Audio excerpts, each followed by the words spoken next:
Welcome to our channel. Today we how to withdraw from Puppet Agent on a VDS when moving servers, beginner guide step by step clearly.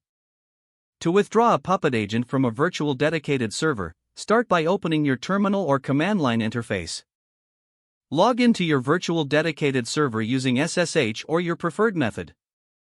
Once logged in, check the current status of the Puppet Agent by running the command, Puppet Agent Test.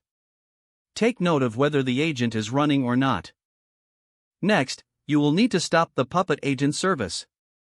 To do this, run the command sudo system stop puppet.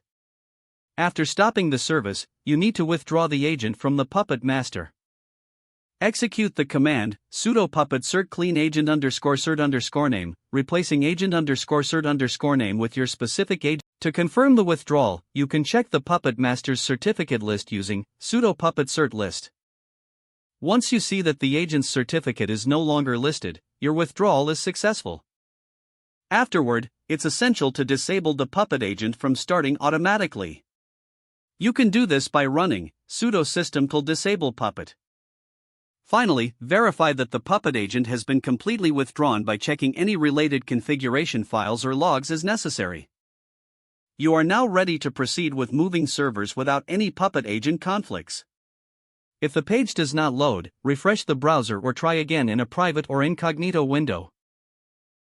Make sure you are using the correct email address, then retype it carefully to avoid small typos. If your password is not accepted, use the reset option and create a new strong password you can remember. Check your spam folder for verification or security emails, then complete any requested confirmation steps. Enable two-factor authentication if available to improve account security and reduce unauthorized access risk. After signing in, review your profile details so your contact information and settings are accurate and current. If you see an error message, note it down and try again after restarting your device and internet connection. Log out when you finish, especially on shared devices, to keep your account and payment information secure. If the page does not load, refresh the browser or try again in a private or incognito window. Make sure you are using the correct email address, then retype it carefully to avoid small typos. If your password is not accepted, use the reset option and create a new strong password you can remember. Check your spam folder for verification or security emails, then complete any requested confirmation steps.